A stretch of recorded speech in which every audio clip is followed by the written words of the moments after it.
In an earlier video, I had said that PCA can be sometimes used to speed up the running time of a learning algorithm. In this video, I'd like to explain how to actually do that, and also say some, try to give some advice about how to apply PCA. Here's how you can use PCA to speed up a learning algorithm, and this supervised learning algorithm speed up is actually the most common use of that I personally make of PCA. Let's say you have a supervised learning problem. Notice this is a supervised learning problem with inputs x and labels y. And let's say that your examples xi are very high dimensional. So let's say xi are 10,000 dimensional feature vectors.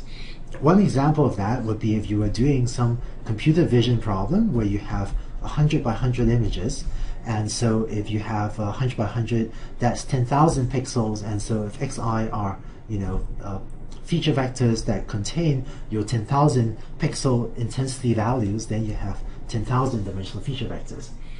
So with very high dimensional feature vectors like this, a learning algorithm can be slow, right? Just if you feed 10,000 dimensional feature vectors into logistic regression or a neural network or support vector machine or what have you, just because that's a lot of data, that's 10,000 numbers, it can make your learning algorithm run more slowly. Fortunately, with PCA, we'll be able to reduce the dimension of this data and so make our algorithms run more efficiently. Here's how you do that. We're going to first take our labeled training set and extract just the inputs. So I'm just going to extract the x's and temporarily put aside the y's. So this will now give us an unlabeled training set. So that's x1 through xm, which are maybe there's a 10,000 dimensional data, 10,000 dimensional examples that we have. So just extract the input vectors x1 through xm. Then we're going to apply PCA, and this will give me a reduced dimension representation of the data. So instead of 10,000 dimensional feature vectors, I now have maybe 1,000 dimensional feature vectors. So that's like a 10x savings. So this gives me, if you will, a new training set. So whereas previously I might have had an example x1, y1, my first training input is now represented by z1, and so I'm going to have a new sort of training example which is z1 paired with y1, and similarly z2, y2, and so on up to zm, ym, because my training examples are now represented with this much lower dimensional representation z1, z2 up to zm. Finally, I can take this reduced dimension training set and feed it to a learning algorithm, maybe a neural network, maybe logistic regression, and I can learn a hypothesis H that takes as input these lower dimensional representations Z and tries to make predictions.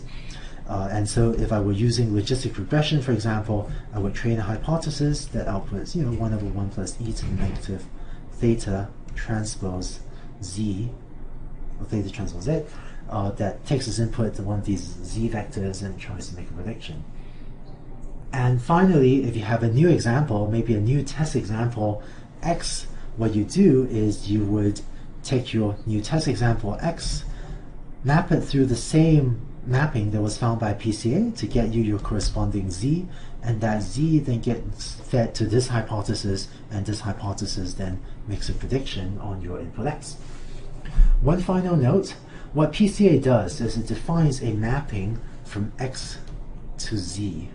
And this mapping from X to Z should be defined by running PCA only on the training set. And in particular, this mapping that PCA is learning, right, this mapping, what that does is it computes a set of parameters, right? It does the feature scaling and mean normalization, and is also computing this matrix uReduce.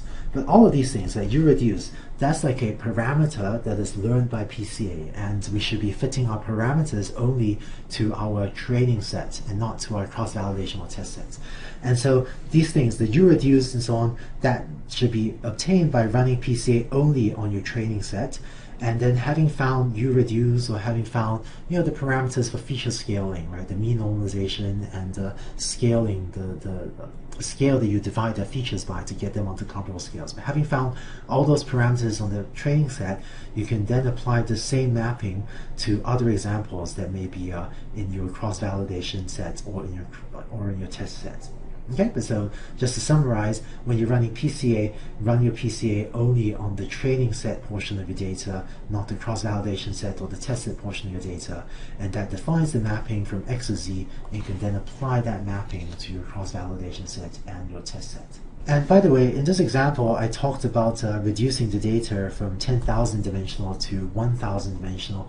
This is actually not that unrealistic. For many problems, we can actually reduce the dimensional data, by 5x, maybe by 10x, and still retain most of the variance. And we can do this with barely affecting the performance in terms of classification accuracy, let's say, barely affecting the classification accuracy of the learning algorithm. And by working with low dimensional data, our learning algorithm can often run much, much faster. To summarize, we've so far talked about the following applications of PCA. First is the compression application, where we might do so to reduce the memory or the disk space needed to store data. And we just talked about how to use this to speed up a learning algorithm. In these applications, in order to choose K, often we'll do so according to figuring out what is the percentage of variance retained. And so is for this learning algorithm speed up application, often will retain 99% of the variance. That would be a very typical choice for how to choose K. So that's how you choose K for these compression applications. Whereas for visualization applications, well, usually we know how to plot only 2-dimensional data or 3-dimensional data. And so for visualization applications, we will usually choose K equals 2 or K equals 3 because we can plot only 2D and 3D data sets. So that summarizes the main applications of PCA as well as how to choose the value of K for these different applications. I should mention that there's one frequent misuse of PCA. And you sometimes hear about others doing this, hopefully not too often, but just want to mention this so that you know not to do it. And there's one bad use of PCA, which is to try to use it to prevent overfitting. Here's the reasoning. This is not a great way to use PCA, but here's the reasoning behind this method, which is, if we have xi, then maybe we'll have n features, but if we compress the data and use zi instead, then that reduces the number of features to k, which could be much lower dimensional. And so if we have a much smaller number of features, if k is 1,000 and n is 10,000, then well, if we have only 1,000 dimensional data, maybe we're less likely to overfit than if we were using 10,000 dimensional data with like 1,000 features. And so some people think of PCA as a way to prevent overfitting. But just to emphasize, this is a bad application of PCA, and I do not recommend doing this. And it's not that this method works badly. If you were to use this method to reduce the dimensional data to try to prevent overfitting, it might actually work okay. But this just is not a good way to address overfitting. And instead, if you're worried about overfitting, there's a much better way to address it, to use regularization instead of using PCA to reduce the dimension of your data. And the reason is, if you think about how PCA works, it does not use the labels y, right? You're just looking at your inputs xi, and you're using that to find a lower dimensional approximation to your data. So what PCA does is it throws away some information. It throws away or reduces the dimension of your data without knowing what the values of y is. So this is probably okay. Using PCA this way is probably okay if, say, 99% of the variance retained, if you're keeping most of the variance, but it might also throw away some valuable information. And it turns out that if you're retaining 99% of the variance or 95% of the variance or whatever, it turns out that just using regularization will often give you at least as good a method for preventing overfitting, and regularization will often work better, because when you're applying linear regression or logistic regression or some other method with regularization, well, this minimization problem actually knows what the values of y are, and so is less likely to throw away some valuable information, whereas PCA doesn't make use of the labels and is more likely to throw away valuable information. So just summarize, it is a good use of PCA if your main motivation is to speed up your learning algorithm, but using PCA to prevent overfitting, that's not a good use of PCA, and using regularization instead is really what many people will recommend doing instead. finally, one last misuse of PCA. So I should say PCA is a very useful algorithm. I often use it, for the compression or the visualization purposes. But what I sometimes see is also people sometimes use PCA where it shouldn't be. So here's a pretty common thing that I see, right? Which is if someone's designing a machine learning system, they may write down the plan like this. Let's design a learning system. Get a training set, and then what I'm going to do is run PCA, then train logistic regression, and then test on my test data. So often at the very start of a project, someone will just write out a project plan that says, let's do these 4 steps with PCA inside. Before writing out a project plan that incorporates PCA like this, one very good question to ask is, well, what if we were to just do the whole thing without using PCA? And often people do not consider this step before coming up with a complicated project plan and implementing PCA and so on. And so specifically, what I often advise people is, before you implement PCA, I would first suggest that do whatever it is, take whatever it is you want to do, and first consider doing it with your original raw data XI. And only if that doesn't do what you want, then implement PCA and consider using CI. So before using PCA, instead of reducing the dimension of the data, I would consider, well, let's ditch this PCA step, and I would consider, let's just train my learning algorithm on my original data. Let's just use my original raw inputs XI. And I would recommend, instead of putting PCA into the algorithm, just try doing whatever it is you're doing with the XI first.